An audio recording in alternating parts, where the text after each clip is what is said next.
Hey everybody, welcome to the MMA H.E.A.T podcast. I'm Karyn Bryant. And Alan Jouban. What's up, guys? The Patriots! Okay, no, well, first let me see. I was waiting for it. I know. I was like, waiting for the outburst. I can't even wait that long.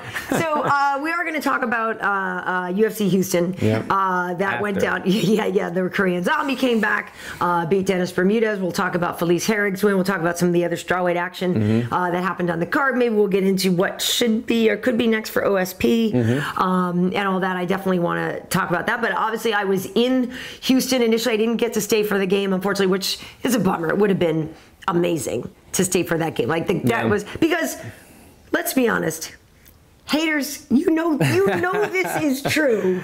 That was the greatest football game ever. I don't care how much you hate friggin' Tom Brady and Bob, whatever. You know that was beyond brilliant. You know that was like it's 28-3 at the half, and they come back and win. Come on. That was stupid. I can't argue with her, really. I mean, I sat here last podcast and tried to show my love for the Atlanta Falcons. Really, I had no dog in the fight, and I even said the last podcast that I hadn't even been following football as much as I used to. And I used to be a diehard football fan. But this fight, this fight, it's a comeback. It felt like a fight. Totally. It was that comeback, man. It made me fall in love with football all over again. And like you said, it was one of the greatest football games, if not the greatest Super Bowl that we've seen in a while. The biggest comeback we've ever seen. I mean, that's what made me. The first half, I was an Atlanta fan because I said, you know what, the Falcons and the Saints. The first half, I was an Atlanta fan. I changed. I did. I jumped on the bandwagon. But it's just because, the Falcons and the Saints used to always go at it. And I was like, you know what? Let me just show them some love for once. And then they were beating the Patriots so bad that you started to pity us. I pitied a fool. And then you got... And so I said, you know what? I want to see something spectacular. I want to see a comeback. I want to see something amazing. And then when they started talking about this deficit has never been overcome, nobody's ever won from a 14-point deficit, much less a 20. Much less a 25-point. Yeah, so then I was like, man, let's see it. And then when Tom Brady started the momentum, it got me on board. Such an awesome game. Amazing. Okay, so we're in round one here. We are going to talk about the Super Bowl. But you know what? It actually reminded... I know you got that. Wait, dude, I left my drink over there. Could you? Yeah, I just need a little bit of a drink. Thank you. Oh, wait. What? The hell? What? Oh, boom. You give me this one? She's got a Super Bowl ring. Wait. Look at this cup. Isn't this the best, right? With my ring. Bam. Haters gonna hate. Drink it in, haters. Damn. Drink it in. That's a pretty sweet cup, actually. Isn't that sick? So we had these in the office at work, and I was like, yeah, I'm gonna need a couple few of those. That's awesome. So I grabbed one for my my mom and one for my father-in-law too. Because put it this way, my father-in-law was the biggest Broncos fan. Even he texted me this morning. He was like, well, damn. Yeah.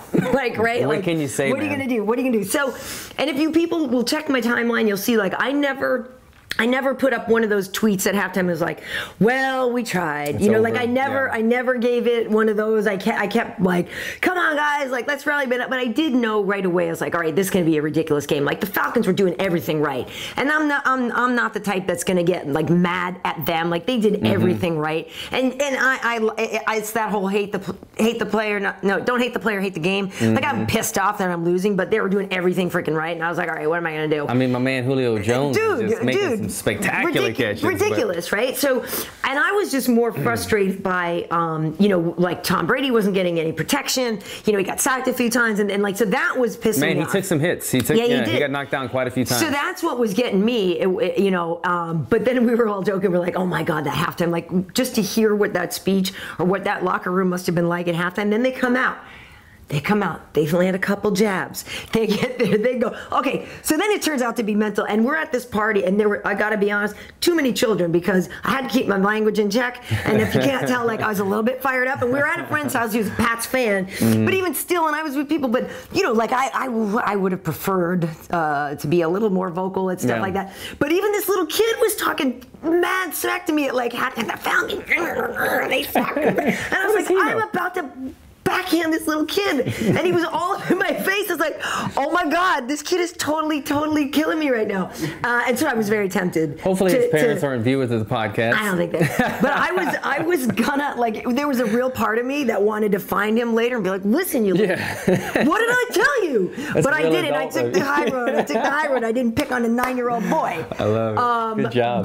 But yeah, no, but it's so funny because, you know, like I said, I would have been okay if they lost, if the Falcons were playing that well. But the fact that they came back and won that, like, I lost my mind. And literally, Wade can tell you, like, even just later on when we came home, like, I was looking, I was like, are you freaking kidding me? Like, it was, if you were a Pats fan, that was the greatest thing you've ever seen. It was amazing. And, you know, I love the other, like, you know, the story of, I didn't realize, like I said, I hadn't been following the season that much, that Howie Long's son played on the Patriots and everything. I didn't realize that he was part of the team, so that was kind of another incentive. Like, you know, like for Howie Long to be, you know, Super Bowl champion, I think with the Raiders, former Super Bowl champion. He was sitting there commentating the Super Bowl while his son is playing in it, and his son winning the Super Bowl like that. That's just remarkable. It reminded me kind of like Bisbing winning the title in front of his family, and his kids came in the octagon. That's a special moment to share with the family. Yeah, absolutely. And the funny thing is too, so on the pre-fight show and everything, because DC was,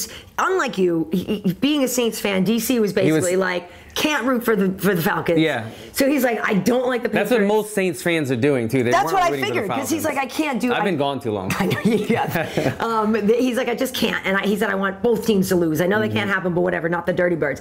Meanwhile, T. Wood is an Atlanta Falcons fan, so he's got friends in the team, so he was on that. So when Dana came on the pre-fight show, so Dana and I are on either end, and we're talking, and he's in his Pats gear and all this, and it was just fun because I'm like, dude, I'll see you in the winner's circle later. He's like, you know it, baby, and that entire DC are rolling their eyes. Max Holloway comes on the show, and he said, we're talking about his fight and everything, and I know he's not. Well, actually, I don't think I knew he was a Pats fan, but wasn't a Pats fan, but he's like, I want to do this, and I want to fight the best, I want to be the best, I want to be the greatest in the world. And I'm like, speaking of the greatest in the world, sounds to me like you're talking about Tom Brady. Who do you think's going to win the game, right? So then he's like, oh my God! He's not a Brady fan. Okay, so Max Holloway, he was not a Brady fan. Patriots. No. So then all the guys are like busted on me. DC's like, what the hell? He's like, you let it go. It's not going to happen. And so now I'm very tempted to call him on. I sent a couple of people on Twitter who, you know, at halftime totally were talking mad crap to me and this and that. So I did a couple of retweets on those last night, and I was like, it's hilarious, these halftime tweets. Max Holloway, dude, it's okay, brother. Yeah, Holloway is great. But I mean, really, that is like as good as it gets for a Pats fan. It's as good as it gets. It was an awesome game. You know, for years you hear people sometimes, not hardcore football fans, but a lot of just general fans. They say like, you know, I watched the Super Bowl for the commercials. This was a game that, like, they had some good commercials, but this game was just amazing. It made it, like I said, it made me fall back in love with football again, and that's what I needed. So now you're a Patriots fan, though. You may as well. I'm a Tom Brady fan. Well, there you go. Yeah, there you go. There's your supermodel connection. So I mean, there was these pictures of like Tom winning the Super Bowl, has his daughter in his arms, kissing Giselle, and it was just like, you know, he's winning at life, and it's true. I mean, the guy's winning at life. You can't be mad. Just doing everything. You can't be mad. So. And by the way, before we get into the actual fight stuff, you and I both agree that Gaga was great too. I thought so. You know, I'm not like a Lady Gaga fan, or I don't. I think she actually. You know what? I have become, and I'm secure enough to admit it. And when Lady Gaga first came out, I was kind of like, this chick is whack. But you know what? She's actually got a spectacular voice. She's a good dancer. She's a performer, and that's what I admire about her. So. Long story short, I was watching her performance, and I thought she killed it, man. But I saw a lot of people, you know who you are, Jason. Anyway, that weren't impressed with it, and I was kind of shocked. I thought she did a thing. I saw a lot of people saying that she was like a bad lip singer, and I was like, I'm pretty sure she was. I think it was a live mic. A live mic, yeah, and she was killing it. So. At least for the most part of it. I heard all these stories that she was singing on like on the stair climber, on the elliptical machine. Oh, to train for it. That makes sense. And you could tell, man. I mean, she was going after it. I thought she did good. I thought she did great, and I feel like maybe the detractors are saying because they wanted her to be political, and she didn't, because she is so political otherwise. Right. Without us getting political, I was glad that she just kind of let it be a football game and didn't do the political thing, because we've had a lot of political stuff lately, and there's a time and a place. But I was happy to just, you know, let it be a good performance. Yeah, I thought she was great. Well, speaking of good performances, the Korean Zombie absolutely crushed it. I mean, just crushed it. Came out and knocked out Dennis Bermudez in the first. And by the way, like, he got rocked himself, too. Dennis landed a sweet one on him. I thought it was going to be over. Yeah. I mean, as soon as the fight started, Dennis started landing that overhand right. And it landed a number of times, and it was just grazing him. And I was thinking, okay, it's only a matter of time. Dennis is kind of finding his range. He's getting a little more confident where he's going to step in another inch or two and land it flush. And then, Zombie is a damn zombie, bro. Well, that was the thing, right? So he just kind of went off the center line just like a little bit, right? And then bang. I mean, like the uppercut is my favorite punch anyway. But it was just perfect. It was just perfect. And it's like he somewhat slipped it, but honestly, when I watched it, he didn't even give a damn about the jab. It's like, I was going to eat this jab, whatever. I'll take my right uppercut over your jab any day of the week. The jab happened to kind of graze by him. But the uppercut was money, man. And to put Bermudez on his butt like that, Bermudez, like, he knew it, man. Like, he just was like, shit, I was so close. I had this, man. I thought Bermudez was going to be more successful in the wrestling. Okay, yeah, right. Zombie did pretty good, not getting taken down. He had some pretty good defensive scrambles or stuffs. But Bermudez had the opportunity there with that overhand. And, to withstand the overhand a couple times and then come put him away, Bermudez just must be like, shit, this guy really is a damn zombie. Well, yeah, and the fact that, Dennis had all the momentum, really. You talk about how long the zombie's been off. Dennis had all the momentum. He's coming in on a 2-fight win streak. Everything was there for him. That is so long. I know. 3.5 years? Yeah, but the zombie, because he actually had like a government job, so he could still train. It just wasn't full speed the whole time that he was doing his civic service, basically. But he said that the things that he worked on the most were wrestling and footwork. And so, if you have that natural power anyway, and you work on that, and he didn't seem to have the ring rust, it worked out for him. The interesting thing, what? I was going to say, he must be a fairly young guy as well, right? I mean, he's still in his 20s, not 30s, I'm assuming. No, I don't think so. Because he's Google that for us. I forget how old he is. He looks pretty young, and like you said, if you're 25 and you're already at a high level and you take 3 years off, it may not affect you. If you're 30, 31, 32, you're taking 3 years off, that's detrimental to your career. So. But also, though, it gave him the 29 to heal up from any injuries that he had. Do you know what I mean? Like, not that you can necessarily reset your chin, but like you can kind of reset your chin in a way if you're not taking the damage that the chipping away at it. Right. It's the first time his wife had ever gone to see him fight in person, right? I thought that was pretty awesome. So the cool thing is, Dennis was ranked number 9 before this fight. The zombie was out of the rankings since he'd been out of there. So it'll be curious to see what happens where he goes in the rankings. Like, does he just get Dennis's spot? Does he, I don't know what's going to happen. And who would he fight next? On the show, DC pitched the idea of Jeremy Stephens. I think Jeremy today tweeted that he liked that idea. Like, that would be a hot fight. Jeremy Stephens and Korean Zombie. Any potential matchup with him seems exciting. Obviously, the UFC has interest in him. They, his first fight back after 3.5 years, and they throw him in the main event in Houston.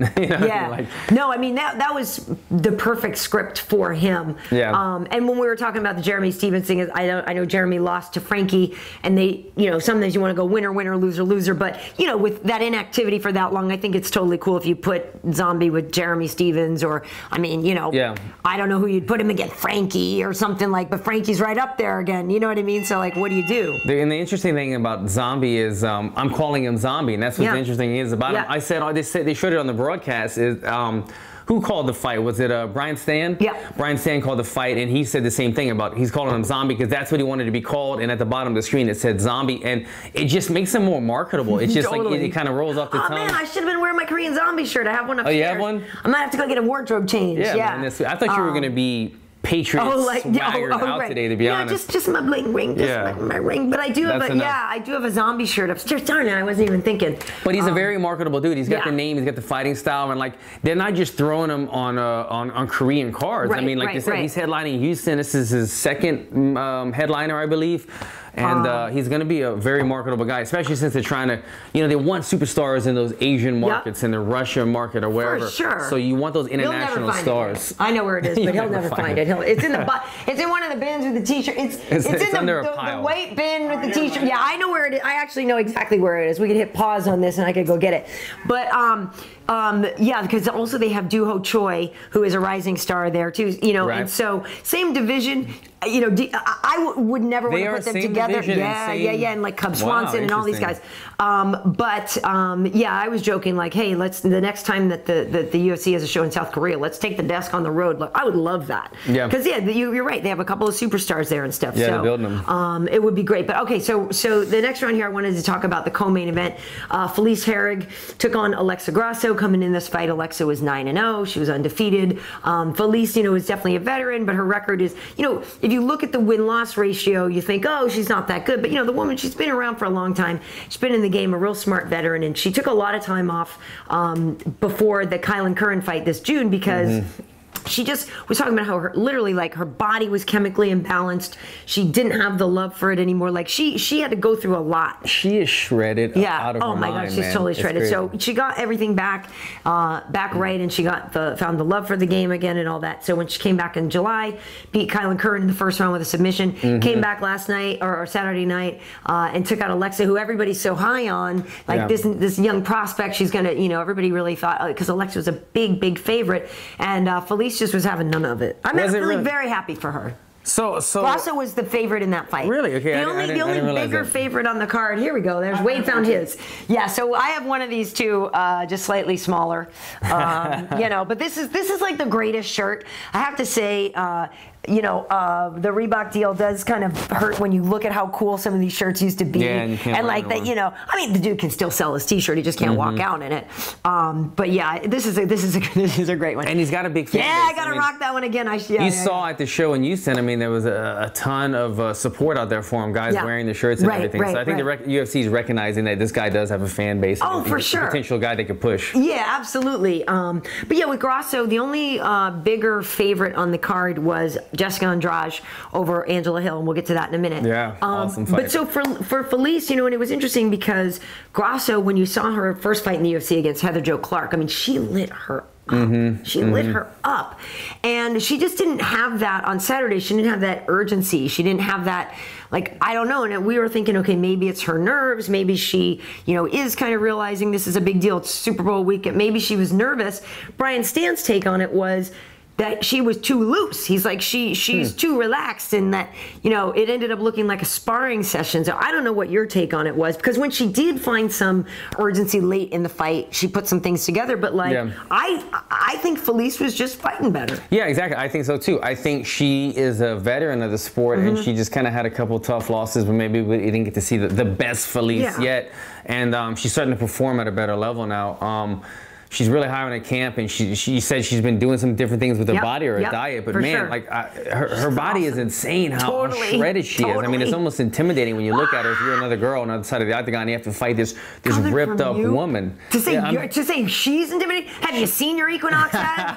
Have you seen that ad? That ad has made a bunch of men around the world go, God damn it. That was the purpose. Gotta be photoshopped. It's gotta be photoshopped. I did my job that day. But yeah, she is. Felice is intimidating. She's shredded, man. After the fight, I thought it was cool. She was talking about possible matches moving on from there, possibly Michelle Waterson, or she would like a rematch with Paige Van Zandt. I'd be interested in seeing either of those fights, because when she fought Paige Van Zandt, I felt like she was just kind of playing the jiu-jitsu game too much, and Paige Van Zandt just had a better grappler's top game, and so she played the top game, and she won that because Felice wasn't able to get a submission. And then there was another interesting thing that she said after the fight was that she was actually scheduled to fight Michelle Waterson for a couple of weeks, for 2 weeks, and then they took that fight from her and gave it to Paige Van Zandt, which was ended up being the main event. So in her mind, she's thinking, okay, so like the UFC didn't want to push me, they wanted to push Paige, they took my fight away and gave it to Paige Van Zandt. Paige Van Zandt lost. I totally agree with her. She should either get to fight Michelle Waterson now in a bigger fight, a co-main event type fight or a main event, or get the rematch with Paige Van Zandt. Give her what she wants now. She's proven herself. You took a fight from her. She's now on a 2-fight win streak. Give her something good. That makes sense. It's the Masvidal approach. The same thing when Cowboy stole a bunch of his fights, and they wanted to promote him instead. Now she's and pissed Felice, off. And she says, like, look, Felice said that she didn't, when she fought Paige. Paige didn't fight the real Felice. I would like to see. I think a fight with Felice and Michelle would be great. You know, there's talk that they're kind of grooming Michelle for a title shot eventually, because that division, you know, could need some new challengers there, and I feel like Michelle's a star now. She after is, that win. And we'll get into it. I need to hydrate. Yeah. But I'm happy for Felice. And again, it doesn't set Grasso back at all. Now she's 9-1. She's 1-1 in the UFC. But the girl, she's 23 years old. Super young. Ton of time, ton of potential to develop inside the octagon. This loss isn't going to hurt her any. With Paige Van Zandt, though, I think now Paige Van Zandt, correct me if I'm wrong, is she on a 2-fight losing streak now? Or did she have a win in between there? No, she beat Beck Rollins in August. Oh, she had the switch kick. And then she, Okay, so she went one loss, one win, one. Right, okay. Right. So she's coming off of a loss. But either way, if that's the fight that Felice wants, then give it to her. And if you look at Paige's timeline lately, she's been putting some work down here. I actually need to give her a shout. She's been doing some training with Cyborg, with the I saw that. She was over at Wildcard, I think, too, or she was down at Kings. The big, strong guy. She's doing strength and conditioning with Which guy? The Hulk. I follow him on Instagram. Big, like Hawaiian looking guy. Right. Samoan, whatever. He's a beast. He is a beast. All right, so round 4 here. I want to talk about, like I said, there was the other strawweight fights on there. Jessica Andrade and Angela Hill. So sick fight. Yeah, sick fight. Dana basically told us afterwards too that Andrade has earned the title shot. Because if anything, we were like, oh, could you imagine Andrade versus Gedalia would be sick also. But they're very kind of similar. Right. And so, and Gedalia had a great fight with Joanna, but it does make sense to see Jessica Andrade there. She's 3-0 now as a strawweight. It's crazy to think because she was a bantamweight before, since there was no 25, right? So she was really small for bantamweight. And didn't have as great a success there. It was the smartest thing ever for her to drop down. She's 3-0. But I saw Angela Hill at the airport when we were leaving Houston. And, it was interesting because I was really proud of her. And, I thought she did so great. And what a comeback fight for the UFC. Like, they did not give her an easy fight. They didn't give her easy fights when she was in the UFC the first time. Exactly. They didn't give her an easy fight this time. I mean, she's the Invicta champion, so she should have a good fight. But I thought it was awesome. They got fight of the night, so she got an extra $50,000, which definitely helps. And we were talking, though, and I said, I kind of feel like other than winning, like, this is the best case scenario of losing. Like, you not only got fight of the night, but, like, I feel like her stock went way up in respect. The fact that she, you saw those, they're just rock'em sock'em roboted and just threw down. And you're saying people thought that fight wasn't good, which I don't quite understand. Yeah, there was a couple of haters on Twitter that were saying Falcons fans, apparently. Yeah. They were saying that, like, this fight was overhyped or something. But if you watched the fight and you were into it, these girls were throwing down. They had a couple, I call it Max Holloway moments, where they stood against the cage and just went at it. That was so fun. This was an awesome fight, man. It was definitely deserving. As soon as it happened, I was thinking fight of the night, as long as no other fight stole it. Right. But they deserved it. And I agree, man. Angela Hill, although she came out with the loss, she just had an amazing fight of the night performance against now the contender for the belt, the number 1 ranked person in the world, I guess, or she will be now. So it was an amazing performance. She's coming, her debut back in the UFC and a loss, you don't want that, but her stock didn't drop too dramatically because of the performances she put in. And believe me, the UFC and people like Dana White and matchmakers, they take note of that. Even if you lose, if you have an amazing performance like that, they take note, okay, this is somebody that we could rely on, that we could put in a co-main event, put on a televised card or a pay-per-view, because we know they're gonna deliver. It's not gonna be a boring fight, and that's what they want at the end of the day. Yeah, and I'm curious what your take on it is, though, on actually what she did do, because the guys were saying they didn't like that when they were so close, Angela was still trying to throw some kicks. Because, Jessica's so strong, and it gave her opportunities to really get in there, and she, even though they did kind of light it up just exchanging with the hands, they didn't like the idea of trying to kick her from that close of a distance, and the fact that Angela's kicks maybe were just not quite powerful enough to get rid of Jessica. Yeah. I mean, that's kind of what the difference was. I can't remember exactly the flow of the fight as they're talking about, but I remember that Jessica just had kind of like the power speed advantage. As far as closing distance, she had like a blitz. She has a really good blitz, where she kind of she'll go like head, body, head, and then when she gets in there, she's automatically in a clinch position, and then she would just start beating up on Angela, man. But I mean, I'd love to see the copy stat. What do you call it? The copy box? Compy box, or the fight metrics. Whatever they call that crap.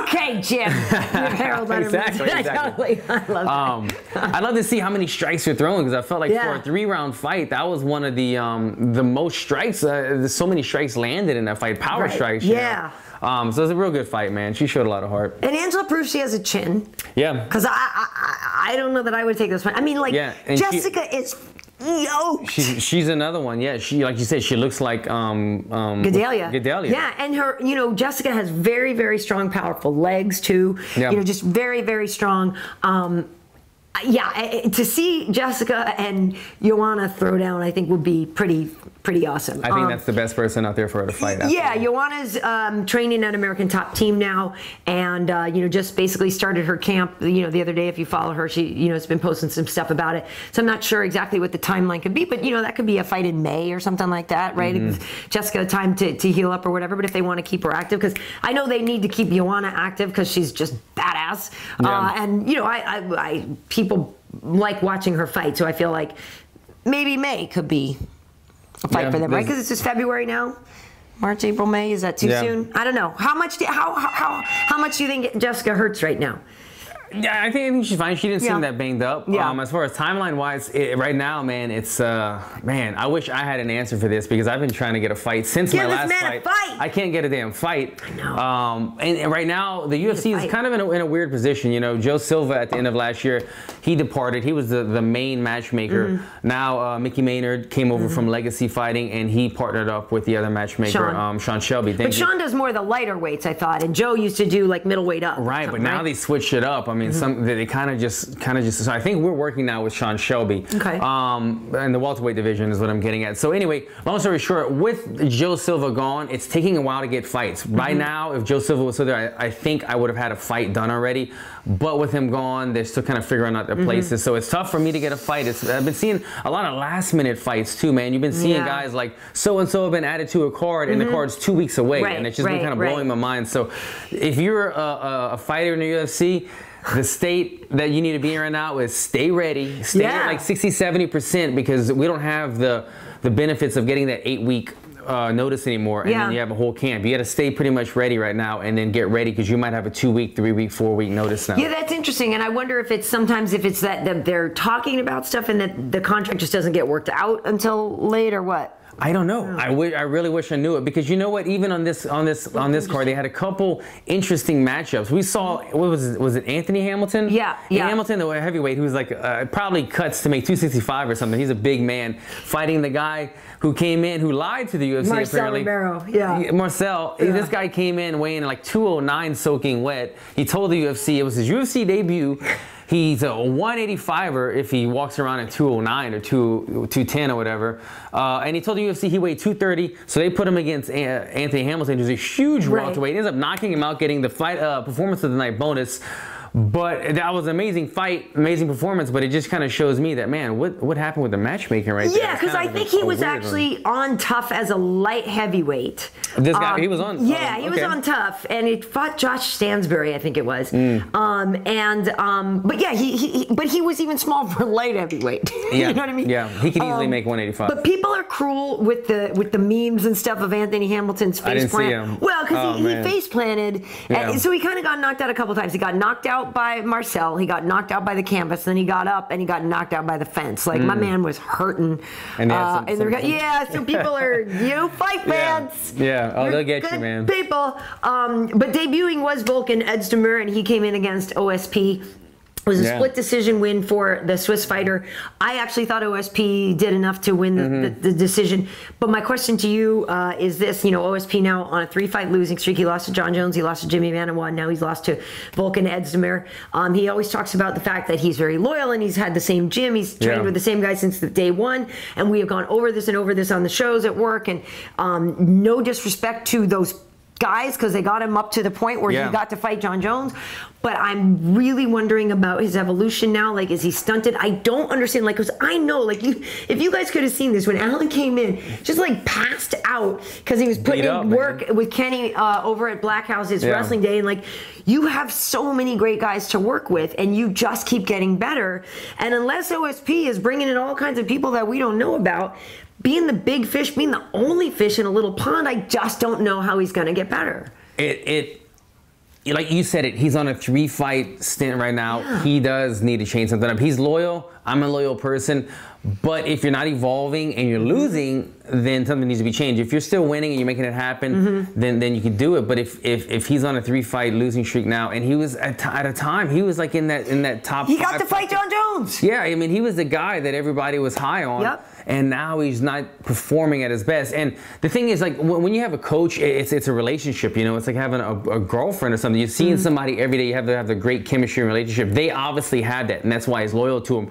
But when you're with the same coach all the time, there's always a way of doing something, like there's a routine, the same warm-up, the same this, the same that, and you get comfortable with it. Sometimes you need to go, you hear fighters say all the time, I need to go out of my comfort zone. Right. Go to a new camp. Maybe this guy, he's always used to doing, you know, strength and conditioning on Monday and striking on Tuesday. Maybe he needs to go to American Top Team where they do wrestling on Monday. Right. And this, you know, just change things up, get you out of your comfort zone and see what the result is. Because if I went on a 3-fight losing streak, I would definitely look to see if I could change something up. I would think so, and there was a time, you know, before he fought John where DC kind of invited him up to AKA, and it was part serious, part to get it John. Oh, yeah, I remember but, that. But, you know, he didn't take him up on it, because OSP, I don't want it to be one of those tales of, like, woulda, shoulda, coulda later on, because the guy obviously has natural athletic gifts and he's great at certain things, but you just feel like, and I also feel like, listen, that whole, if you love somebody, set them free. If I'm your coach we're from back in the day,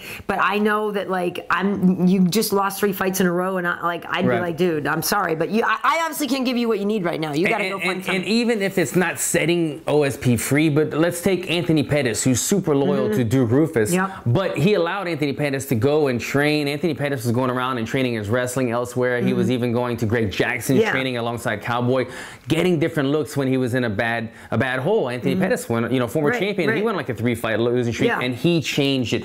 He still came back. He ended up having different coaches.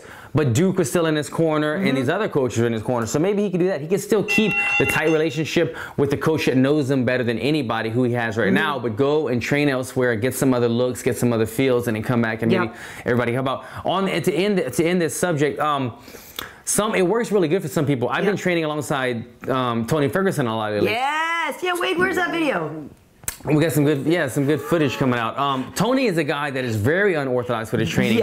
He's at a point in his career where he doesn't really like to have coaches, people telling him what to do. He doesn't go and train with a team. He kind of does his own thing. He kind of runs his own ship, and he has a lot of success with it. So different people have different what am I trying to say here? Different people react to it differently, how their training regimen is.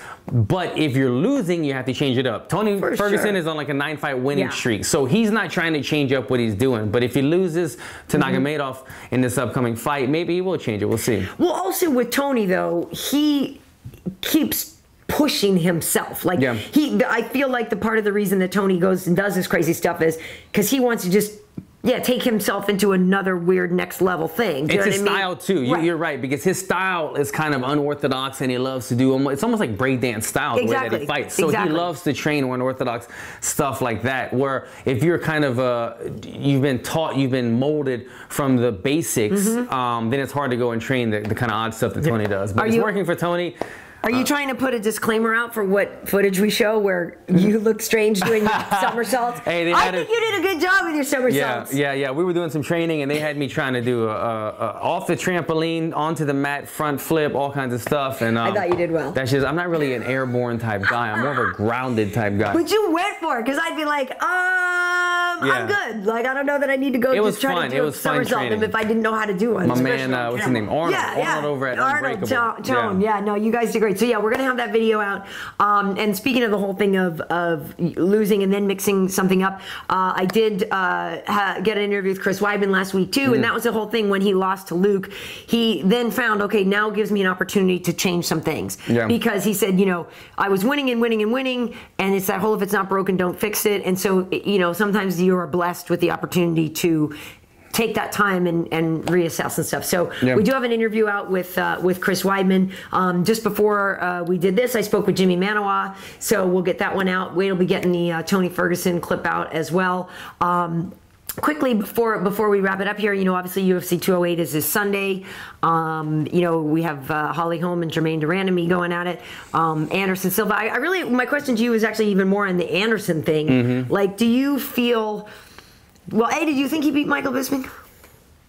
Do I think he beat Michael Bisping? If I remember correctly, when I scored it, I had it at a draw. Okay. Yeah. So. What are you getting at? Well, just my point is that a lot of people kind of like talk about Anderson now, that he's this, he's that, he's lost, he shouldn't fight anymore. Like he's washed up, right. But he still had a very... Right, so the fight with Michael was extremely competitive, and, you know, some people are like, yeah, but he knocked Mike out at the end of the third, remember, because then he got up and started celebrating, they're like, no, the fight's still going. The fight with DC... Sort of, you got to give him a pass, right? Because last minute, different weight class, right? You know, so there was the weirdness with the Viagra thing. I don't know, but when you actually look at his record, he has not just purely won a fight, you know, in some time. That being said, though, if Derek Brunson fights the way he fought against Robert Whittaker, which was very unwise, it's going to be a problem. I'm just curious what your take is, because Anderson, you know, used to be Godhead, and now he's fallible. But I feel like I'm curious what your interest level is. Even, I guess. Because Anderson was always my favorite fighter, the guy that I've studied the most out of anybody, and that I would get the most nervous for when he would fight. Now he's at a place where, you know, I'm not saying he should retire, but if he retired, I wouldn't be mad, because he's already done his greatness. Now he's not going to really do anything more great, and you know, these losses aren't helping his legacy, so I wouldn't mind seeing him retire. As far as this fight, I don't know. I'm kind of like, in my head, I'm like, this isn't a great matchup, but then like, who is a great matchup if you're fighting the best guys in the world all the time? So who is a good matchup? Yoel Romero or Weidman? Are you like, what is a great matchup? There's all these great grapplers or cardio machines like Bisping. Brunson, if Brunson goes in there and has the same performance that he did, where was it, in Australia? That could be a bad thing, because Anderson Silva, he doesn't move as quickly anymore, but he's a great counterpuncher. And obviously, as you've seen before, and to me, one of the greatest striking displays in history, when he knocked out Forrest Griffin moving backwards with a jab. That was just incredible. That's the kind of stuff he could do to Brunson if Brunson tries to push it too much. So Brunson needs to be careful on distance management, but when he gets to take down, he needs to make sure he stays out of danger and stays on top of him, because Anderson doesn't have that like quick get up, you know, anymore. He doesn't have explosive striking. He doesn't have explosive scrambles anymore. So he just needs to kind of manage the fight. Right. Now it'll be interesting. It'll be interesting to see. I mean, obviously we know Weidman's fighting Mousasi. That one's coming up. Jacare is on the same card against Tim Boetsch, because ain't nobody trying to fight Jacare. So it's like, because we were talking about that the other day, we're like, how'd Tim Boetsch get the fight? We're like, Tim Boetsch probably just said yes. Because nobody is trying to fight Jacare. Yeah, that'd be interesting to see if Jacare could not, if he could submit the barbarian. I mean, and it's funny because Tim for a while was doing well, and then he knocked out Dan Henderson so fast, but then he loses. Dan Henderson knocked him out. I mean, that's what I mean, right? Dan Henderson knocked him. I mean, so you're just like, Tim Boetsch has been sort of up and down, and then you see him fight Jacare, but literally I think it's just because he's like, screw it, nobody else is doing it. He's a guy that the UFC could just, you know, he'll reliable. Take a fight. He's a reliable, tough guy. Yeah, he is a tough guy. So that's coming up. So there's some interesting developments coming up. So I will be working on the UFC 208 shows at Fox, and then right after I get off the air, then I'm hopping on a plane to go work on the Westminster Dog Show. I've been seeing the commercials. I'm excited for it. So excited. So we might either need to Skype the podcast next week or something while I'm in New York, or we just double up or do something when I get back from the dog show. Give the bulldog some love. What kind of dog? She's a Maltese, so she's Maltese and Shih Tzu. She's not a purebred. She will not be at Westminster. Maltese will be at Westminster, and Shih Tzus will be at Westminster. So that's who you'll be rooting for. But this little munchkin. But they actually are letting... You're a mixed breed like me. Yes, I know, like all of us. Welcome to all of us. Yeah. They're letting mixed breeds do... they can do agility contests, I believe. But, because, the mixed breeds are better at sports. And they're less prone to sicknesses. It's funny, because it's true. So I'm actually really, really excited to do the dog show. I think it's going to be great. Yeah. A lot of good stuff coming up. And tomorrow, I'm doing my first UFC Now. doing a couple of UFC nows with Ken Flo and Michael, and hopefully we'll get you in the mix. Like you, me, and Ken Flo. Soon. That'd be really fun. Yeah, I've never done those, so I'm looking forward to doing They're it. Fun, super casual. If you haven't watched them, I've been doing them for a little bit. So I'm kind of the I'm kind of the elder. I'm the. You are. I'm going into your. I'm turf just digging because like she's more experienced than me about everything. Gonna go over there and be like, oh, Alan told me I should do this, and Alan told me I should do that. No, but it'll be fun because I've been doing the show for a little bit now. Karyn's on there, and we already obviously worked together, and then it's other guys like Kenny Florian. Everybody always works together, so it should be awesome chemistry. Check it out on Fight Pass if you haven't seen it yet. For sure. I hope I can get in there with you in T-City. Yeah, that'd be fun. But anyway, with Kenny, Michael, anybody, it's going to be really fun. So lastly, the seminar. Yes. So I'm excited to do that. But this Saturday, the 11th, you need to find this man. Yeah, check it out. This Saturday, the 11th at UFC Gym, Northridge from 11 a.m. to 1 p.m. 2-hour seminar. Me alongside Tony Ferguson going to be showing you a bunch of crazy stuff. Come check it out. ParadiseWarriorRetreat.com. We're probably going to throw a picture up here. There's a number you can check out, or ParadiseWarriorRetreat.com on the website. Book yourself a spot now for the seminar. Me and Tony Ferguson this Saturday. Check it out. And by the way, that poster looks like a fight poster. Like, how many people thought you were fighting Tony Ferguson? So many people were like, holy shit. Oh, what a scrap! They were like, Khabib got injured. And then I even had, you know, it's funny, he had to change it. The first part of the poster, if you're Tony, it was me in the front. Right. And then people got on him. They were like, why is Jouban in front of Ferguson? Ferguson is the more prominent fighter or whatever. So he had to switch it a couple times. It's been Nobody puts baby in the corner, though. Nobody puts baby in the corner. Apparently not. This poster's gotten so much attention. It's kind of crazy. It's funny. It does look like a fight. Could you make 55? I know Tony can go up because Tony's a big dude. He can fight at 70. He's like 6 feet tall. But you couldn't make 55? I couldn't make 55. I could probably make like 65, 64. Right. 55, not happening. I don't think I'd want to see you at 55. That would be miserable. I'd have to cut an arm off. So Tony's a big dude.